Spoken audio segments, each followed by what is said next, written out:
how do you go about managing or having hospitals when you do not have a medicine background?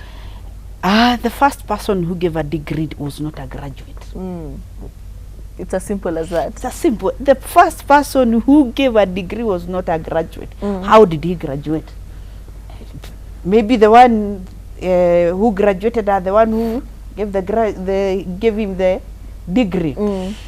And that's why I say I'm a proud HR, but you learn on the game. Having to run the medical world, one, you really have to hire professionals. You also have to be hands-on, really hands-on. You have also to be ready to learn what is going on. Hello and welcome to yet another episode of The Millionaire Mind. My name is Turife, and joining us today we have this woman who wears very many hats. You've probably seen her on the internet, you've seen her on TV in a few interviews, but I'll not do her the discredit of introducing her. Hi, how are you? Good, how are you? Thank you very much You're for joining us. looking pretty. Thank you so much. Please introduce yourself and tell us what you do. My name is Wangari Mudhuma.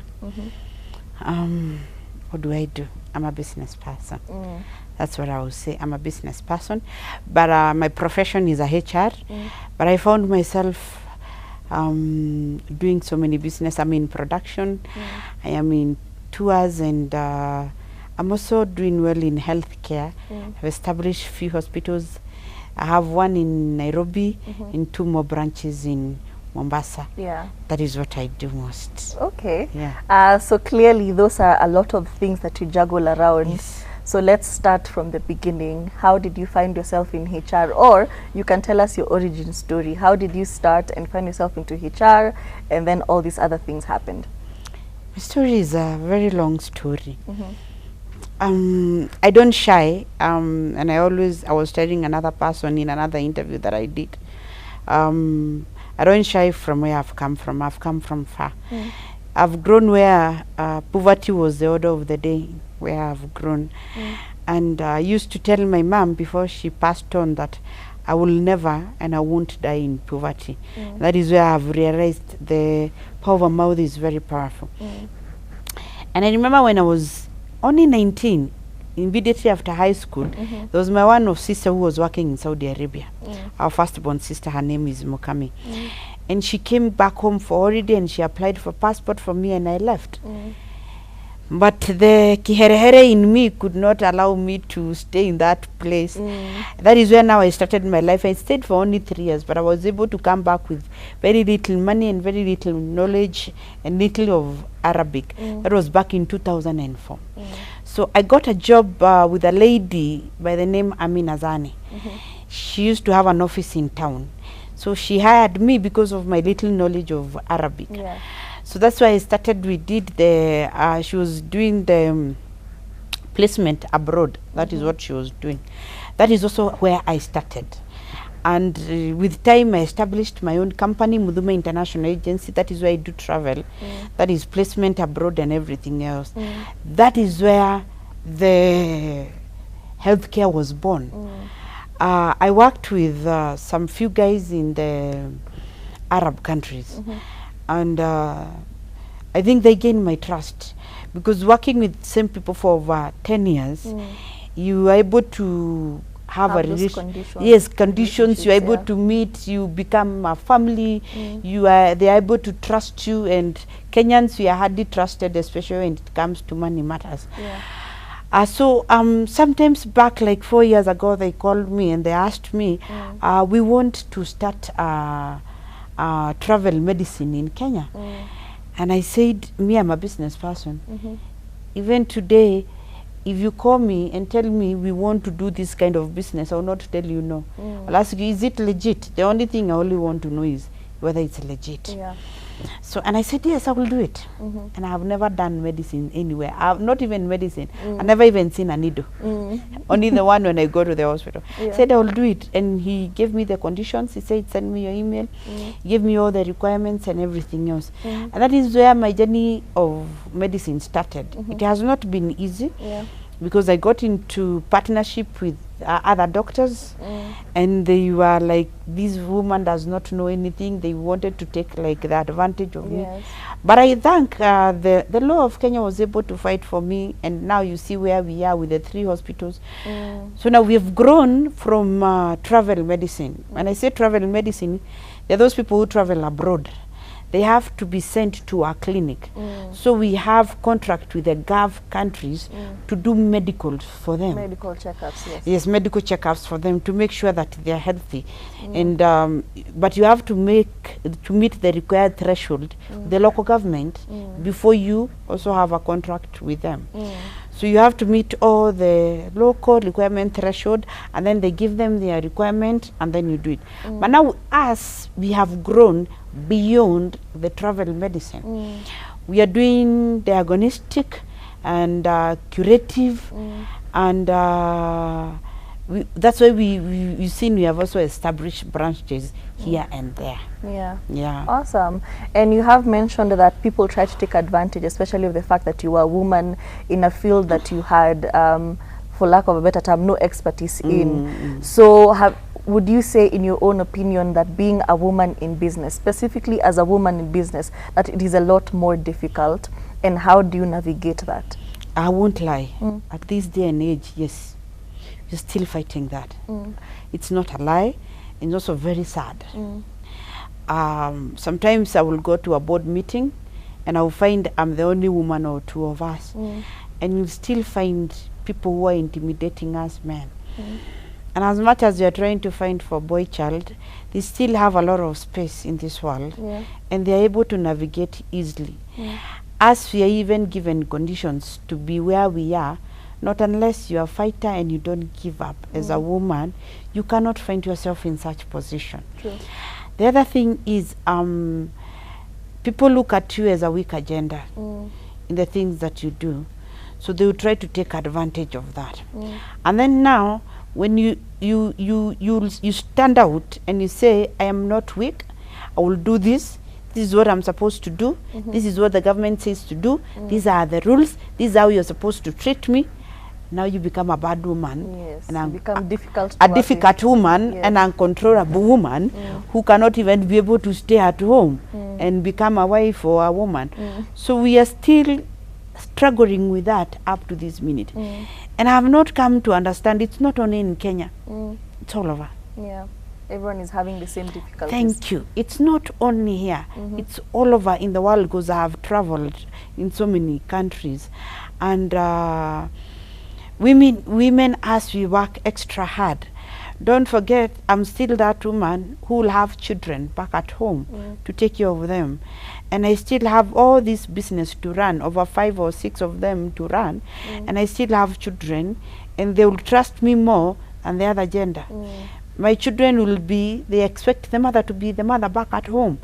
So you're still struggling being a mother, being a business person, being top in the business, and being the best, and trying to be what the society wants you to be, which is sometimes impossible. Yeah. Okay, so let's talk a little bit about your human resource aspect of business. So you're creating jobs for Kenyans, you're taking them to other countries for them to have just a way to have a better living, providing greener pastures for everyone. And as you're doing this, there's a lot of backlash, there's a lot of policies from the government, there's a lot of horror stories coming in. How are you able to navigate all of that, given that you're just trying your best to provide other people with opportunities? I've done this thing for 15 years. 15 years is not a short period, it's a long period. I am one of those people who I say this transformation. I was one of those people who started this, taking these ladies abroad for free without charging them anything. I am one of those people who made the government look at, oh, sales, there's a market out there. So there's labor migration. And these days is not like before. Even the cries is not like before in the social medias, that the way it was, because there are measures that has been put into place. Something else, people are looking at it. Middle East has become a savior for many Kenyans. If you look at so many people who are working in the Middle East, there's so many so many, with all kind of cadres, skilled and non-skilled laborers.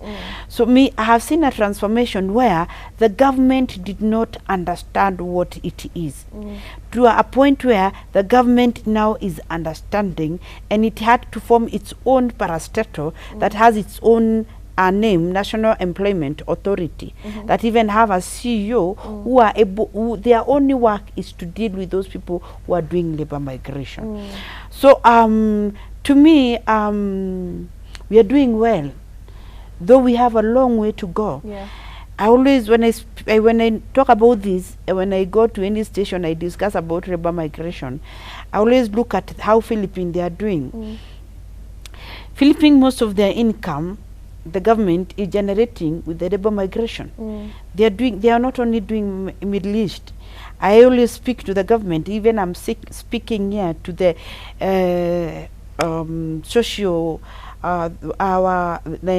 National Employment Authority. Those are the people I'm trying to speak to them, that start signing bilateral agreement to other countries. We only have 3 bilateral agreement. If you go to Philippines, they have over 46 bilateral agreement. So they even have a training school whereby we are training nurses that are really polished to go and work in the US. We are training nurses who are really polished to go and work in the UK. We are training people to go and work in Australia, in Saudi Arabia, in Dubai, and everywhere else. And the jobs are real. So many people are doing it. So, but the problem we have in Kenya, I think the time for colonization, they came like a fight. Like, we have to be who is strong than the other. So if something new is trying to come, then There's somebody no who room wants, for it. yes, there's somebody who want to be feel it is wrong. There's another one who want to come and fight, it is right. But if this thing is done in the right way, these people you are talking about, jobless young men, you won't find them in the street. Just the other day, I had our own CS, Moses Kuria, saying he has over 1,000 or 3,000 jobs in Israel. 3,000 gentlemen between the age of 21 and 30, if they were to be taken to Israel for work, let us try and look how much income will the government get.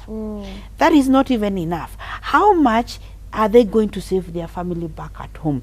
So we are trying even to elevate poverty.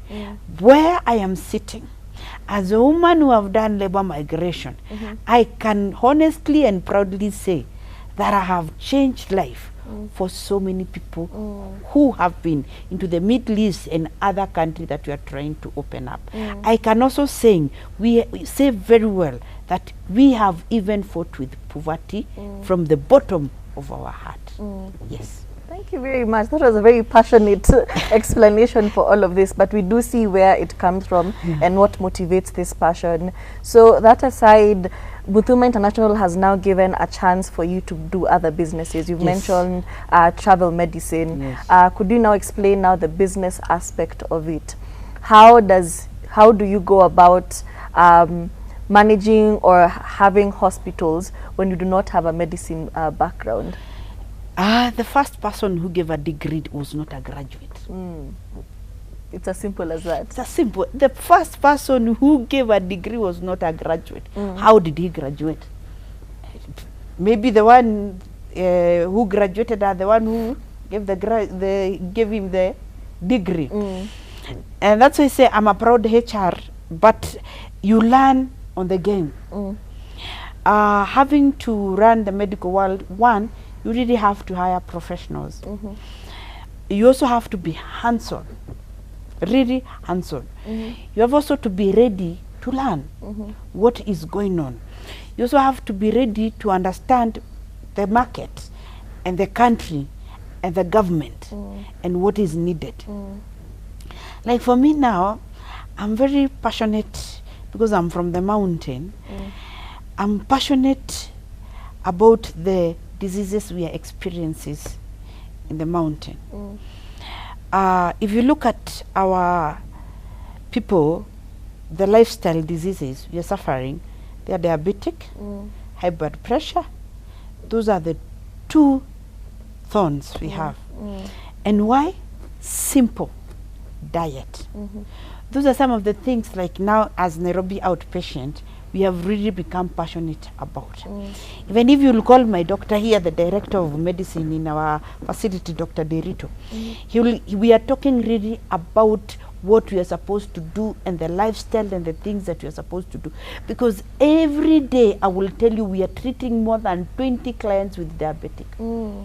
And this diabetic, if you had eaten right, you not have gotten there. True. This blood pressure, you not even have gotten there. Those are called the lifestyle diseases, which are so good. So these are some of the things that we are trying to deal with them. We also have diagnostic, where we diagnose so many diseases. Our lab is a huge lab, is a level F lab. So a level F lab, we can be able to diagnose cancer, thyroid, all those things. How am I able to run these things? I told you, you have to be really passionate. I think sometimes business is a gift. Not everyone can do it. No. And does not even need what do I say? It needs a big heart. It needs a fighter. It needs somebody who is able to be hands-on. Hire the right people. Do the right thing. Do what is written to be done. If the government comes into my facility, I'm not a Kenyan. I will not behave the Kenyan way that I will have to give you kitu kidogo. No, why? Because I've done the right thing. Exactly. I have there the doctor into place. The nurses are into place. Everything that is supposed to be there is there. You're supposed to do what is right. Read on the paper. Let the doctor do what he's supposed to do. Let them do the treatment he's supposed to be done. If it is the theater, has it met the required threshold? If it is the lab, if it's the reception, if it is the people at the radiology department, have they met the required threshold? So that now you come in and start managing what is right. You cannot manage something which is not right. True. You cannot achieve something which is not right. No, you really have to get in. You really have to be passionate. The other thing is, hire personnel who are ready to assist you to do all this work. Don't forget, I'm a HR, so when HR is hands-on, you cannot tell a HR, you cannot work in hospital, you cannot work in production. A HR is a HR. So that one by itself has also really helped me to be able to maneuver in this hospital. If it is the operation, how is the operation being done? If it is the marketing, how is the marketing being done? If it is the pharmacy, how is it done? The other thing, be friends even with those people. I have come to learn hospital is done by referrals. So sometimes you even start seeing like it's a family thing. Yes. The same client, they started coming there for clinic, it's like family. So, and when they have issues, they will raise them. Open an way for them to raise issues. What is happening in the hospital? Are they going to be served well? Open a door. Also be friends with the workers. Let them, give them space. Pay them on time. Let them know what they are supposed to do. Keep on training them. I think it's not rocket science. That's how you get your employees to have some sort of loyalty to you. It's I always say it's not rocket science. Just do what is right. True. Just be human. And also learn the art of the business. Because as much as I'm running the business and I'm trying to deal with the diseases and everything else, it's also a business. Yes. Yeah. So it has to run like a business. It has to run like a business. Yeah, so you had mentioned earlier that you have changed lives through what you do. You have made people's lives better. Yes. So apart from that, what would you say motivates you to wake up every morning and keep going? It's the mouth that I feed every day. Before I used to think is the money in the account. But I go to my my bank, and when I read my ATM and my heart will, it has changed. Smile in somebody's face. Not only that, you have so many workers, and if you realize those workers, they have families. And they depend on you. They depend on you. So if you make a slight mistake, you're really ruining so many people. And you're not only going to ruin people, you ruin a generation and a country. So my motivation is just that smile, changing life. And this one is deeper from my heart, because I've come from a very poor background. I've come from a place where laughter wasn't something that you could do every day. So I am also learning to laugh. I'm also learning to give you laughter every day, because we did not know what was laughter. My dad was a very harsh man. I don't know if it's because of poverty or what. Even my neighbors, they used to call him Papa Shango. You are very young. You did not find wrestling. There was this guy by the name Papa Shango who used to beat people and was very hard on people. So the neighbors used to call my dad Papa Shango because he was so hard. But I think it's the way they had come from that generation of colonialism, walikuwa na chapo and everything else. So for me, laughter, giving you laughter is the most beautiful thing that makes me, that I wake up every day in the morning. And also I love God so much. If I don't do that, sometimes you feel like it's a responsibility you've been given by God. True. Some of these things, even that position you're sitting here, is a responsibility but you're given by God. And someday you'll be answerable. I gave you that position. What did you do with it? So those are some of the things that makes me wake up every day. And I love, I'm a workaholic. I am one of those people who love working. You see, now with my small growing up and childhood, you love work, and I know that working is what will make me a better person. Yes. The rewards in all your hard work. There's a reward. True. There is a reward in hard work.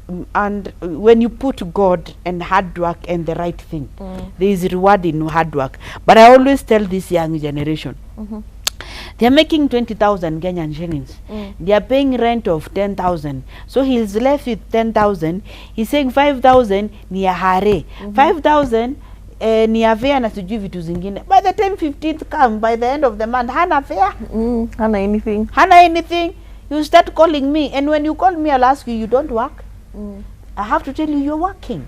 So you have to be able to manage your money. You don't have to know how you save this, because in the next 5 years, this is the money that is going to save you. For me, it took me like so many years, I think 8 or 9 years, to start going for holidays. It took me 15 years to drive the car of my dream. It's not because I did not have money in my account, because I needed to build something that even if my business goes down, I will still be able something to go yes, back to. because I tell these people every day, in business we have season. Because I will ask you the same. From January, we are in December. It is raining in December. Did it rain in January? No. In March or in April, it was cold. So it is raining, but it's not very cold. So seasons are different. So is your business able to keep up with all these businesses? With all So these changes. yes, with all these changes. So that is what I always tell people. Have something that can be able to sustain this business. And that's why you see me, I'm not a woman of one business. Because if the Nairobi business is not working well, the Mombasa business will be able to support this one. If the production company is not able to produce, is not producing very well, it will be able to sustain the other businesses. So that is how I weigh things. And you have to enjoy not the investment, but the fruits of investment. Yes. Yes. And on the flip side of that, what would you say are some of the challenges that you experience as a businesswoman in this country? You have to bribe everywhere. That one I'm right out. I don't even hide it.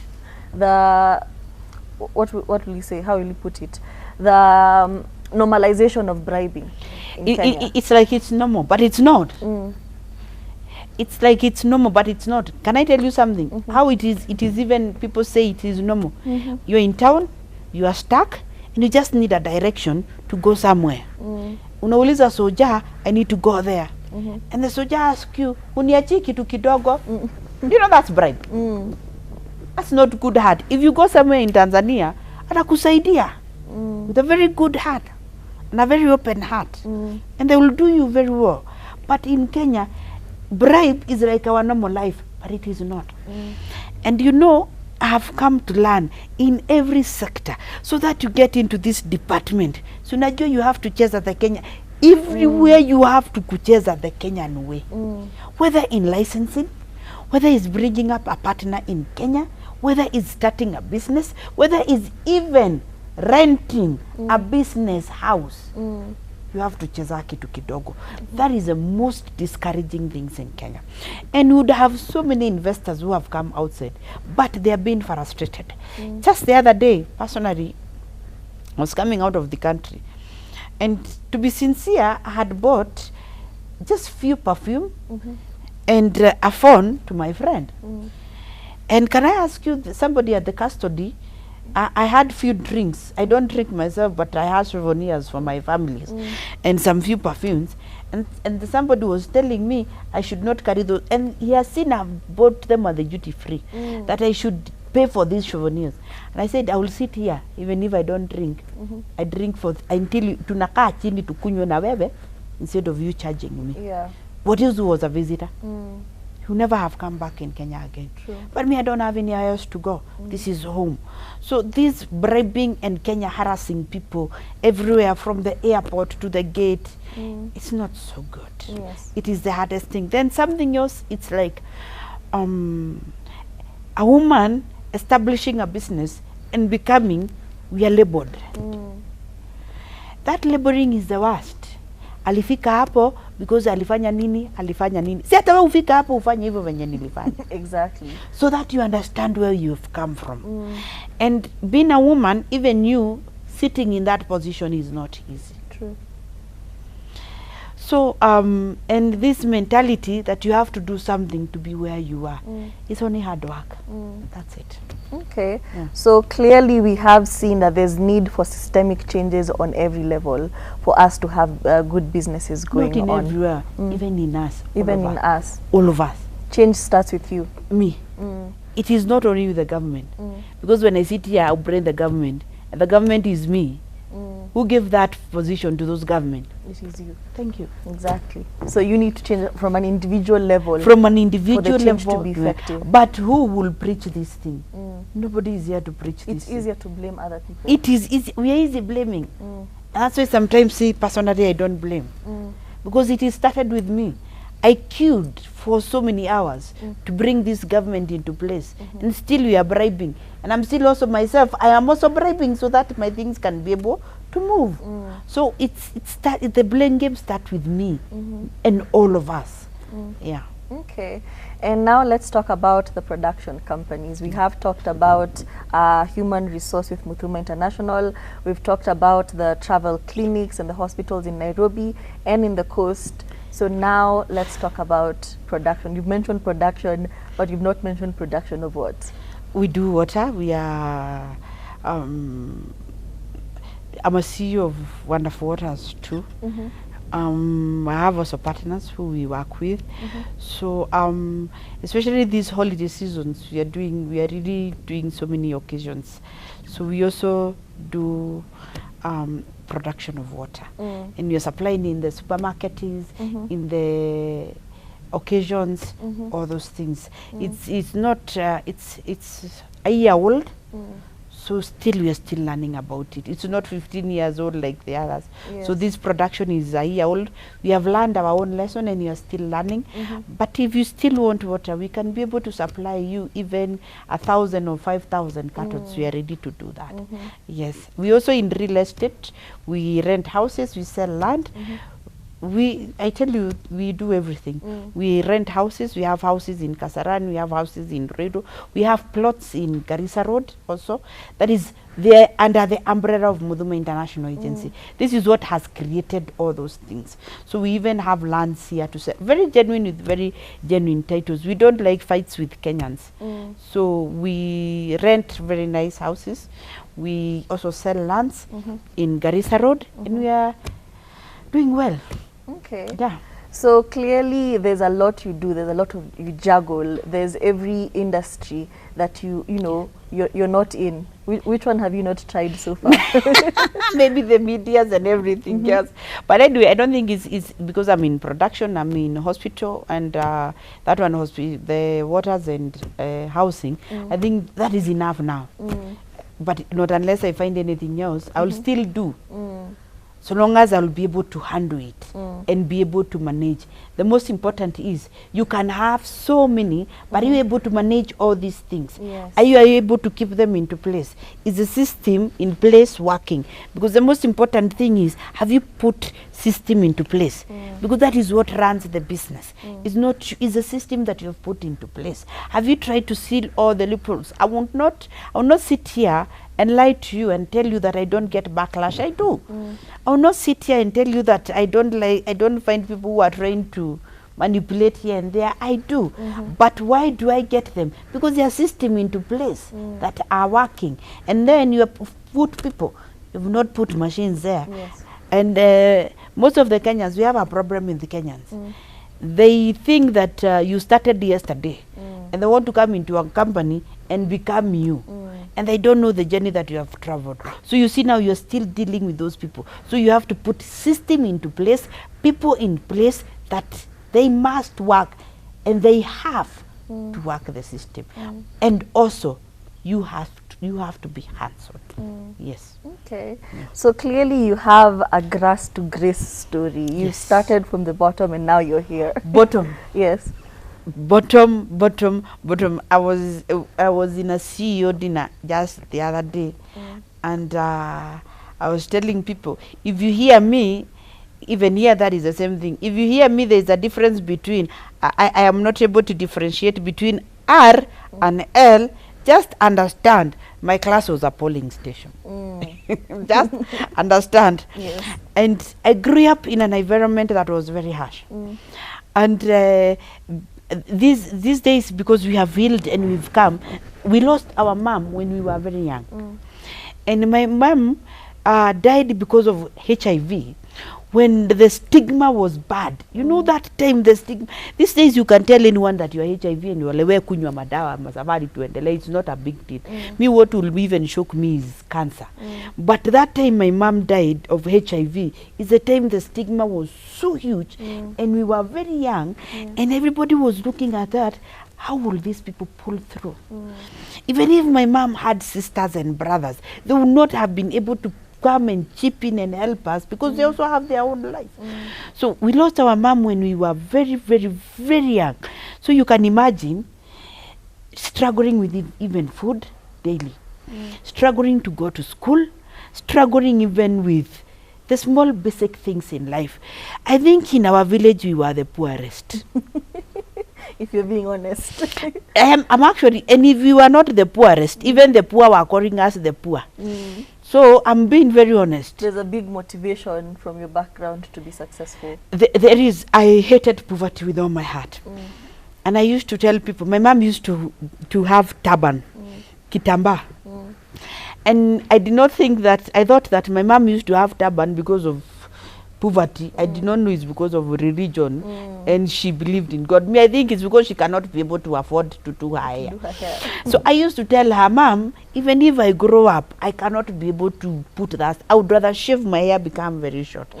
So some of those things are the one that has really motivated me. If you come into my house, I will not lie to you. You cannot leave my house without either a tea, a cup of tea, or if you are hungry or you're doing anything, you have to eat in my house, because food was a problem. Food was a very big problem. Even having one meal a day, that is what we used to have. At lunch, because the unga is not enough, we used to cook uji for us. Me, even now, Faith, you can call me for uji, I can't. you can't drink. There are two things I don't do. I don't do uji, and I don't do avocado. Especially at you go to 5-star hotel, at you tell me you bring me a you call it guaca what? Guacamole. You will eat it alone.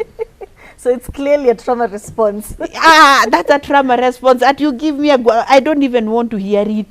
At what is that? That is what I tell, that is eaten by that, because we could not afford some of these things. So, and because that is easily available at our land, so we are picking it. And that is what we shall have for dinner with ugali or whatever is available. So, and then you're telling me I eat it right now? No. You cannot. The only thing I changed my mind is pumpkin, because it's a soup. Yes. And mom used to boil them and put some salt so that we eat. Yes, I eat pumpkins, but there is my sister who is older than me who cannot eat them. Those were some of the things that we were surviving with. Pumpkins, the bananas and everything else. So if you find me having some good life and in my 5-star eating, please leave me alone. Pass me and say hi and leave me alone. Exactly. Yeah, because we have seen people who are very quick to question the source of your wealth, but at no point did they question the source of your poverty. Sindio? It's as simple as that. But as we're coming to an end, we have, seen the motivation of why you work so hard. We have seen the impact that you've done on society. You have led a very impactful life, and you've really helped people along the way. But where do you see yourself in the future? Where is Muthuma International headed in the future? Most of the people, this is a question I usually ask, and I'm asked so many times. And you, I was asking me, I thought you'll ask me, where do you see yourself? Are you going to political worlds or anything else? That is what I am mostly asked.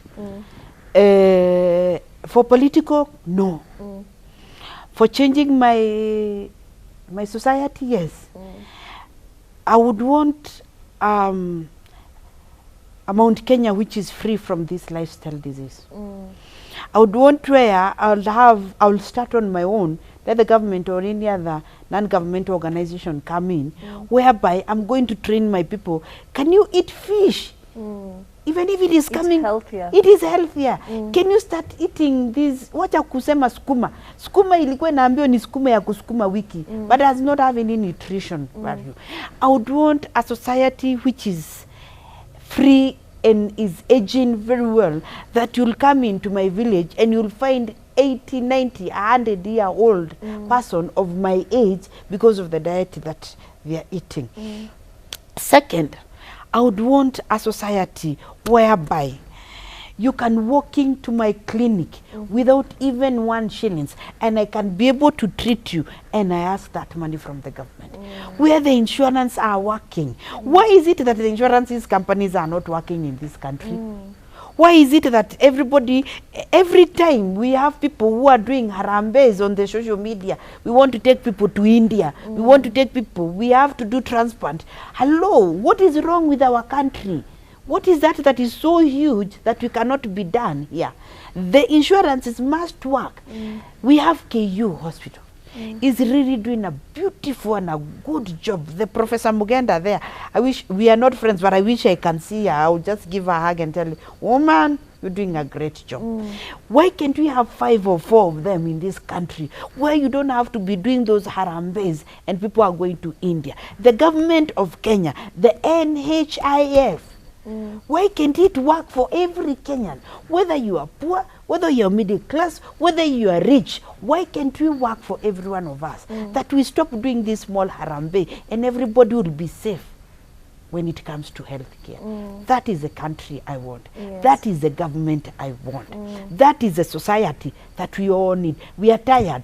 Like for me, you cannot just put me in a group. You have to request me because the hospital bills are like 50. And I cannot be able to do all of them. Yes. I only do 1 or 2, those who are close to me. And if I do, I only give you, because you have like 10, you'd give 5,000, 4,000 or 2,000, 2,000. Does it help? Others are dying at home. So many people. Others, we are getting, I had a case 3 weeks ago. It was pancreas cancer. The person who diagnosed that lady, diagnosed her first with diabetes. If they had done more tests, they would have realized there was a cancer which was growing. By the time we came to realize it was cancer, it was in stage 4.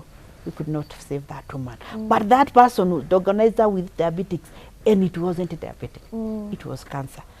That is the country I want, a healed generation. Yes. Thank you so much, Grace, for joining us for this conversation. It has been very passionate. It has been really driven by something. There's a fire behind everything that you're saying. And thank you so much for being that passionate about the healthcare industry. And we are calling for more reforms and for people to just do better. And as she had said earlier, change begins with you. Do not ask anyone for change. Be the change you want to see. As always, I will see you next week. My name is Turife, and thank you for tuning in.